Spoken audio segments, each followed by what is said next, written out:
A quick hello and very warm welcome to my channel, and I'm going to tell chapter 2nd Lost Spring part 1 from Flamingo textbook that is written by Anis Jung. These scripts are taken from the author books Lost Spring Stories of Stolen Childhood. This chapter is divided into two parts, continuing the author's first hand experience with poverty and tradition prevailing in some parts of India. The first part describes the plight of the poor ragpicker of Simapuri, and the second part describes the miserable condition of the bangle makers of Firozabad. तो हम पहले इस lost spring का mean समझ लेते हैं कि इसका मतलब क्या होता है। पिछड़ा हुआ बसंत मतलब खोया हुआ बसंत, जो उनका खोया हुआ चाइल्डहुड है। जो इसमें गरीब बच्चे हैं वो काम सिर्फ अपना काम ही करते हैं। जो उनका चाइल्डहुड होता है, जो चाइल्डहुड का आनंद होता है, वो उस चीज़ को आनंद नहीं कर पाते हैं। वो सिर्फ अपना काम ही करते हैं क्योंकि वो इतने ज़्यादा गरीब होते हैं, तो सिर्फ उनको काम ही करना पड़ता है।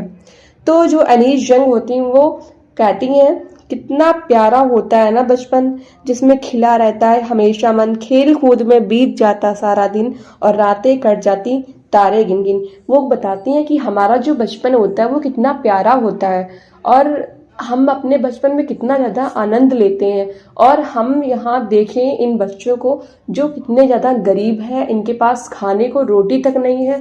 वो सिर्फ अपना कचरे में अपनी खुशी को ढूंढते हैं। कचरे में जो भी मिल जाता है उससे बेच कर वो अपना जो भी मिलता है वो खाते पीते हैं। उनके पास उनकी खुशी के लिए कुछ भी नहीं है, स्टिल वो खुश रहते हैं। Important character of this chapter Saheb, he is a rag picker. वह एक रैग पिकर होता है जो दिल्ली से एक कचरा इकट्ठा करने वाला होता है। उसके साधारण से सपने होते हैं। वह स्वयं के किए वादों पर विश्वास करता है। और जो मुकेश होता है वह फिरोजाबाद के चूड़ी बनाने वाले परिवार से संबंध रखने वाला एक लड़का होता है। वह परंपराओं को तोड़कर मोटर मैकेनिक बनने का खुद का एक सपना रखता है। जो नरेटर होती हैं वह एक समाज सेविका, एक सोशल वर्कर होती हैं जो झुग्गी झोपड़ी में रहने वालों पर मतलब सहानुभूति रखती हैं और ईमानदारी से उनकी दयनीय स्थिति का वर्णन करती हैं, उनका चित्रण करती हैं। Summary of the lesson. Sometimes I find a rupee in the garbage. The Saheb the rag picker. कभी कभी मुझे कचरे में ₹1 मिलता है। साहेब कचरा बीनने वाला। फर्स्ट पार्ट इसी पे बेस्ड है। Sometimes I find rupee in the garbage. कभी कभी मुझे कचरे में ₹1 मिलता है। जो लेखिका होती हैं हर सुबह साहेब और उसके दोस्तों से मिलती हैं जो उसके पड़ोस के कूड़े के ढेर में सोना तलाशते हैं। साहेब और उसका परिवार बांग्लादेश के रहने वाले हैं, लेकिन बहुत समय पहले वे अपने घर छोड़ चुके हैं। तूफान ने उनके खेतों और घर को तबाह कर दिया, जिसके कारण वे भयंकर गरीबी की स्थिति में पहुंच चुके हैं। इसलिए वे इस शहर में सोने की तलाश में आए थे। इसका मतलब है लुकिंग फॉर गोल्ड। वो मतलब जो भी उन्हें मिलेगा वो उनको गोल्ड समझते हैं। एक गोल्ड की तलाश में वो इस शहर में आए हैं। लेखिका साहब से पूछते हैं कि वह कचरा क्यों बीनता है और स्कूल क्यों नहीं जाता है। द ऑथर आस्क्स साहब why he does rag picking and doesn't go to school. To this he replies that there is no school in his neighborhood. वो बताता है कि हमारे नेबरहुड में कोई भी स्कूल नहीं है, तो मैं स्कूल कैसे जाऊं। रैग पिकर सेज मैं स्कूल जाना चाहता हूँ। लेखिका मजाक में एक स्कूल खोलने का वादा करती है। कुछ दिनों के बाद साहब पूछता है कि क्या लेखिका ने स्कूल खोल लिया था। लेखिका इस प्रकार का वादा करके बहुत लज्जित है, जिसे पूरा करने का कोई इरादा नहीं था। फिर भी वह जानती हैं कि इन बच्चों से ऐसे वादे लगभग प्रतिदिन किए जाते हैं। वो ऐसा कहती हैं कि सरकार उनसे बहुत सारे वादे करती है, तो वो कौन सा उन बच्चों का, उन गरीब बच्चों का पूरा करती है। तो अगर मैंने भी कुछ झूठ बोल दिया, कोई वादा कर दिया, तो क्या कर दिया, छोड़ो इस बात को। कुछ महीनों के बाद जब साहब से दोबारा वो मिलती हैं तो वो उससे साहब का पूरा डिटेल पूछते हैं कि तुम्हारा नेम क्या है। तो जो साहब होता है वो अपना पूरा नेम बताता है। तो उसके पूरा नाम होता है साहिबे आलम।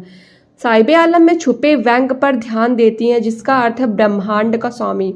तो जो ऑथर होती हैं वो सोचती हैं कि इसको अपने वर्ड का, अपने नेम का मीन्स भी नहीं पता है। इसके नेम का मीन्स है ब्रह्मांड का स्वामी। इसको लॉर्ड ऑफ द यूनिवर्स होना चाहिए और वो एक रैग पिकर है। अपने नाम के अर्थ से अनजान साहब अपने गिरोह दल के साथ, अपने फ्रेंड्स के साथ में सड़कों पर नंगे पैर कचरा बीनते हुए घूमता है। The author curiously asks why they don't wear sleepers. One replies that his mother doesn't bring them down from the shelf. एक बोलता है कि जो मेरी माँ है उन्होंने कभी मुझे खुद से कभी शूज मतलब नहीं पहना है। और जो दूसरा होता है another says he wants shoes. जो दूसरा बच्चा होता है वो बोलता है कि मैं शूज तो चाहता हूँ लेकिन मेरी माँ ने कभी मुझे सेल्फ मतलब खुद से खरीद के कभी मुझे शूज नहीं दिए।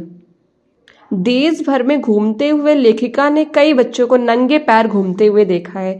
एक व्याख्या यह है कि यह एक परंपरा है, मतलब वो लोग कहते हैं कि ये हमारा ट्रेडिशन है कि हम बेयर फुट ही रहें, क्योंकि वो तो लेखिका सोचती हैं कि ये लोग जो है एक्सक्यूज़ बना रहे हैं, इनके पास मतलब गरीबी है, इसी वजह से ये मतलब शूज़ खरीदने में एबल नहीं है, असमर्थ है, तो इसी वजह से वो एक्सक्यूज़ कर रहे हैं कि हमारा ये ट्रेडिशन है। अपनी जो सतत स्थिति को छिपाने के लिए वो सिर्फ एक बहाना कर रहे हैं, ऐसा लेखिका सोचती हैं, लेकिन ऐसा कुछ भी नहीं होता है। फिर क्या होता है, लेखिका को उद्दपी के एक व्यक्ति की याद आती है। जब वह छोटा था तो एक मंदिर के पास से गुजरता था जहां उसके पिता पुजारी थे और एक जोड़ी जूते के लिए मंदिर में डेली मतलब भगवान से बोला करते थे कि मुझे एक जोड़ी जूते मतलब दे दो मेरे बच्चे के लिए। 30 वर्ष के बाद लेखिका उसके कस्बे में गई। मंदिर के पीछे नए पुजारी का घर था। अनीस ने पुजारी के छोटे लड़के को देखा जो हाफते हुए पहुंचा था। उसने जूते पहने हुए थे। लेखिका को उस लड़के की याद आई जिसने अपने जूते कभी ना खोने की प्रार्थना की थी। देवी ने उसकी प्रार्थना स्वीकार कर ली क्योंकि वहां के अधिकांश युवा लड़कों के पास अब पहनने के लिए जूते हैं। लेकिन इसके विपरीत लेखिका के पड़ोस में कूड़ा बीनने वाले अभी भी नंगे हैं। वो देखती हैं कि जो मेरे सराउंडिंग्स के जो बच्चे हैं, जो चिल्ड्रन है, वो अभी भी बेयर फुट में हैं। फिर कुछ दिन के बाद लेखक का नंगे पांव कूड़ा बीनने वालों से परिचित होता है। फिर क्या होता है, उसे सीमापुरी तक, जो बच्चे होते हैं वो सीमापुरी तक पूरा उनको डिटेल दिखाने के लिए ले जाते हैं कि मतलब क्या चल रहा है। सीमापुरी दिल्ली उपनगर का एक स्थान होता है, फिर भी इससे मीलों दूर है, जो दिल्ली से बहुत मीलों दूर है। यह स्थान साहिब के जैसे 10,000 अन्य नंगे पैर वाले कूड़ा बीनने वाले का घर यहाँ पे बसा हुआ है। वे सभी बांग्लादेशी के रहने वाले हैं जो 1971 में यहाँ वापस आए थे। वे टिन और त्रिपाल की छतों के साथ मिट्टी के ढांचे वाले घरों में बहुत खराब परिस्थिति में रहते हैं। उनके पास रहने के लिए मतलब घर तो है टिन का, खाने के लिए कभी कभी वो खा भी नहीं पाते थे, इतना ज़्यादा गरीबी है, उनके पास पॉवर्टी है, क्योंकि वो अपना त्रिपाल डाल के वहाँ पे रह रहे हैं। इस जगह पर ना तो बहुत ज़्यादा मतलब अच्छा पानी है, ना ही जल निकासी की कोई अच्छी सुविधा है। यहाँ पिछले 30 वर्षों से कुछ उससे भी पहले से बिना पहचान के कूड़े बीनने वाले रहते हैं। यद्यपि उनके पास वैध राशन कार्ड है, वहाँ उन कुछ लोगों के पास क्या है, वैध राशन कार्ड होता है, वैलिड राशन कार्ड है। पहचान ना होना उन्हें परेशान कर सकता है, क्योंकि उन्हें कोई भी राशन मतलब जो है उनके खाने पीने का लिवलीहुड चलाते हैं वो उनको नहीं देगा, राशन नहीं मिलेगा उनको। यदि दिन के अंत में वे खाली भूख पेट नहीं सोते हैं, वे अपने घर पर उन खेतों की बजाय यहाँ रहना पसंद करते हैं जो उन्हें अनाज नहीं दे सकते। मतलब इसका ये है कि मतलब उनको वो अपने मतलब देश, अपना जो गांव है वो छोड़कर यहाँ पे रहने आए हैं, क्योंकि जो उनका सब कुछ खेत वगैरह था वो स्टॉर्म की वजह से पूरा बर्बाद हो चुका था। और वो उनके पास एक ही जो आशा की किरण है वो ये है, राशन कार्ड की वजह से वो अपना जो राशन है, जो अपना अनाज है, वो वहाँ से प्राप्त करते हैं और अपने बच्चों का भरण पोषण करते हैं। वे जो कभी हरे भरे खेतों और नदियों की खूबसूरत भूमि पर रहते थे, अब उन्हें जहाँ भी भोजन मिलता है वहाँ वे अपने टेंट तांबू लगाने के लिए मजबूर होते हैं। मतलब वो कहीं भी टेंट और तांबू लगाने के लिए मजबूर रहते हैं। बच्चे उनमें जन्म लेते हैं और जो बच्चे जन्म लेते हैं और जीवन के अस्तित्व के संघर्ष में भागीदार उसी में काम करने लगते हैं। और सीमापुर में जीवित रहने का मतलब है कूड़ा बीनना, सिर्फ कूड़ा बीनना।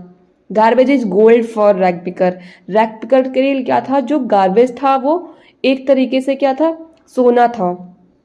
फिर क्या होता है, कूड़ा बीनना एक कला, उनके लिए क्या था, कूड़ा बीनना एक कला बन गया था। इन कूड़ा बीनने वालों के लिए कचरा एक टाइप का सोना था। यह उनका एकमात्र सहारा और आय का साधन है। साहब लेखिका को बताते हैं कि कभी कभी उसे 1 रुपए 10 रुपए का नोट भी इस कचरे में मिल जाता है उनको कभी कभी। अनीश जो होती हैं वो अनुभव करती हैं कि कचरा माता पिता और बच्चों के लिए अलग अलग अर्थ रखता है। माता पिता के लिए उनकी आजीविका का स्रोत है, लिवलीहुड चलाता है उनका, और बच्चों के लिए एक प्रकार का क्या होता है, शेल्टर होता है। व्रैप्ड इन वंडर, मतलब उस लिपटे हुए कीचड़ में जो बीनते थे उसमें उनकी खुशी छुपी हुई होती है, वो लेखिका बता रही होती हैं।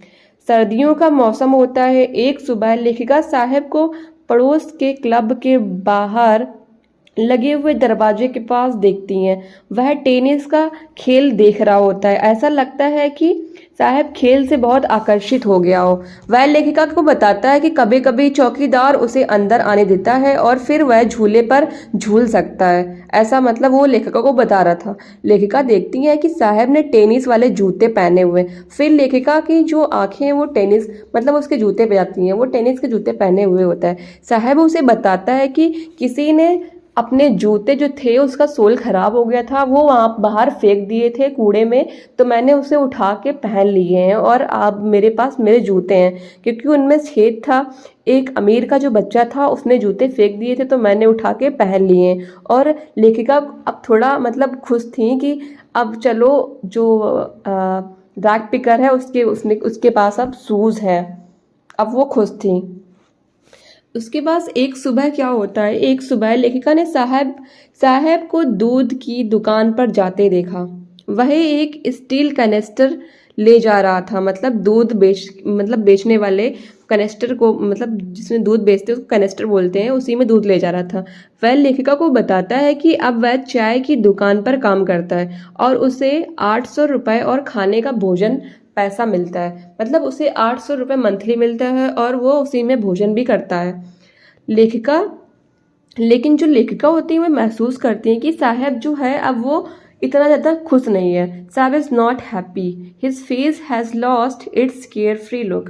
जो उसका केयर फ्री लुक है वो खो चुका है। जितना मज़ा उसको कूड़ा बीनने में था वो उतना अब खुश नहीं है, क्योंकि वो अब किसी पे डिपेंड रहने लगा है। The steel canister seems heavier than the plastic bag. Plastic bag से हैवियर दिखता है जो कनिस्टर स्टील होता है। मतलब लेखिका को ऐसा लग रहा था। The bag was his but canister belong to the owner of the tea stall. तो जो बताती हैं कि जो बैग है वो उसका है, बट द जो कनेस्टर है वो उसके ऑनर को बिलोंग करता है। तो वो लास्ट में बोलती हैं Saheb is no longer his own master. Saheb अब खुद का मालिक नहीं रहा, वो दूसरे पे डिपेंड हो गया है। And the second part of this chapter, go and check description where you will got the part second of this chapter. Don't forget to subscribe my channel and press the bell icon so that you could find easily my next video. Bye bye.